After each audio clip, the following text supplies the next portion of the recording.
we can become very discouraged when something really bad happens to us. There's an event that transpires in your life, and it triggers something inside of you. Maybe it's bad news through a phone call that you received. Or something happens at work that just really seems devastating to you.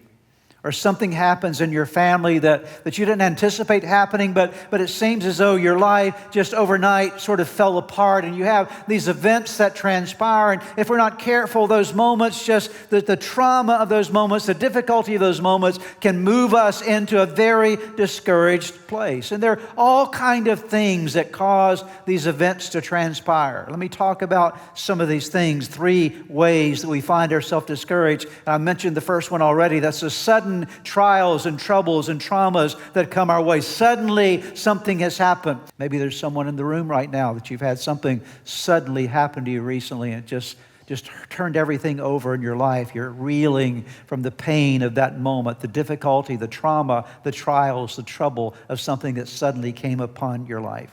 The second thing that causes discouragement for us is disappointment from people.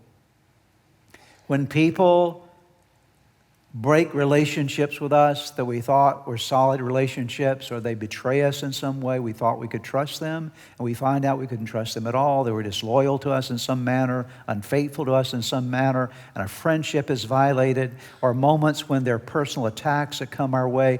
Anytime that people reject you, hurt you, or in some way damage your life, there's this triggering moment that occurs that can push you into great discouragement. And the third category, and this is where I want to focus primarily for the next few moments.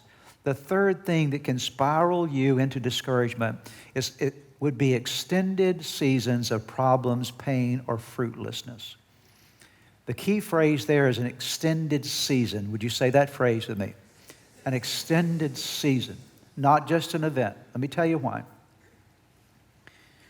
Because when you have a bad event in life, if you're relatively healthy, you can bounce back from it. It might take you a little while, but some event happens, you'll get your bearings and your equilibrium again. If you have good health and some level of support around you, you can get your equilibrium back. Even when people sort of disappoint you, you can balance your life back out again. You can get going again. It's usually not the thing that will take you down.